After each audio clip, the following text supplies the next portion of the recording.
It was cold again, like winter. But was it? Or was the cold just a figment of his imagination, his brain desperately making stuff up to save what little sanity he had left? He already saw ghosts. Ghosts of his past he struggled to reason with, struggled to remember. That was his real worry, that he'd forget. Scar wandered the empty, ruined world day after day, reminding himself. This was possibly the longest he'd ever been stuck here.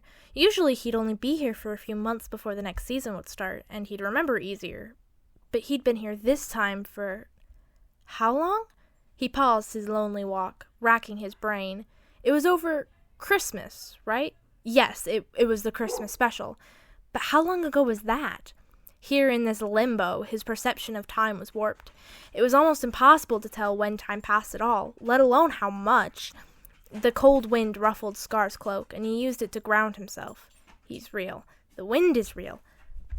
Scar. He spun around. Someone's here? Scar couldn't see anything at first, looking frantically around, desperate for someone, anyone to talk to. Scar, the voice said again, closer this time.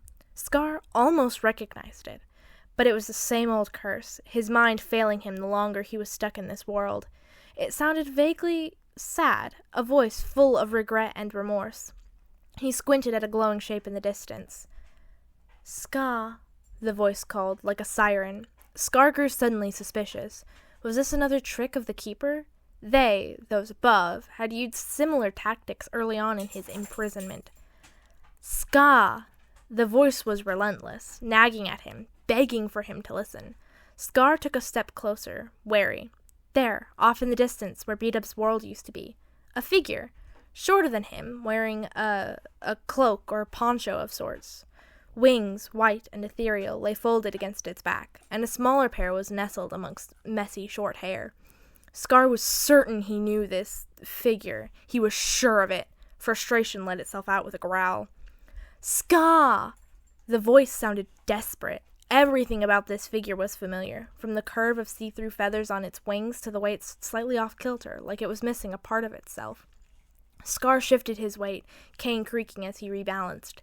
He could barely make out a pair of eyes, sorrowful and haunting, but no other facial features. Suddenly, months of memories flooded back to him, and in that instant he knew who was in front of him. Scar. Grian? Is it really you? A single nod was Grian's response, and he turned, heading slowly toward that stupid statue. Scar was reluctant, but followed. This was not the first time Grian, or others, appeared here as ghosts, but since Past Life, was it called? Scar couldn't quite remember. It was something like that. They didn't show up. He's been alone for a very long time. At least it felt like it. For all he knew, it was a matter of days. Grian paused at the buttons, the pile of scrolls that all said the same thing, had the same task. Pearl was there, and Joel. They said nothing, just looked on as Grian stood by the scroll pile, head tilted like a curious bird. Though, Scar supposed, he kind of was one. Grian turned to Scar, and Scar wanted to look away. Grian's eyes, though just white void, were sad, regretful. Scar, do you remember me? He asked, voice haunting and choked with held-back tears. Remember everything? The desert? The pandas? His voice trailed off, and these questions were how Scar knew for sure this was real, not another trick. Scar reached out, taking Grian's still bloodied hand in his. It was lighter than air, a sign that while this was in fact Grian, it wasn't a physical form. He wasn't here to stay.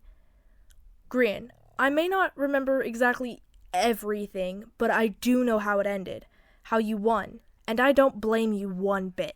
Scar shivered in the cold, biting wind, but had to continue. If it was anyone's fault, it's mine. I threw the fight. I couldn't bear the thought of killing you, so I didn't. Grian stopped him, looking around. In a puff of mist, he, Pearl, and Joel disappeared, and Scar was alone again. Scar walked back to his sunflowers, the precious petals covered in frost. Scar wrapped his cloak around him, fingering the embroidered lilacs and poppies along its edge. He sighed, resigned, opening the door to his humble, half-built shelter for weather like this. It didn't rain here, the only weather being cold, snowing, and warm-ish night. He hadn't seen the sun properly in a long, long time. He sat on the ground, laying his cane down next to him and taking a deep breath.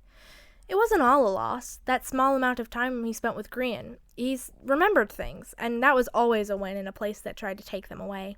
Scar smiled at the broken ceiling, thinking through the new old memories. Sure, there were still gaps, spaces of time he couldn't explain or recall, but it was better than no memory at all.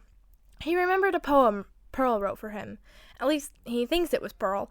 It was written on a piece of paper ages ago and left on his porch, right after wildlife, he thought. It looked like her handwriting. Messy, flowy script written with a red pen.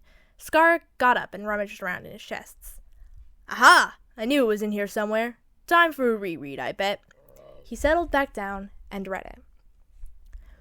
Winter falls and winter sets. Nobody knows the truth. When one will win, the other forgets, as madness soon ensues. A lonely soul wanders not whole, he's destined to repeat. Tending his flowers, he sits there for hours, remembering various feats. Scars he has, as scars his name, and scars he bears with smiles. But no one knows, he hides the pain and buries it inside. Watchers watch, but earth he listened as sun told him his woes.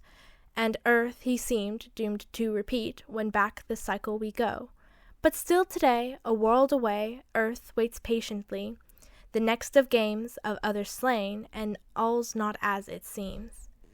Scar looked up from reading it twice, fond memories playing through his head. Yeah, he could wait a little longer.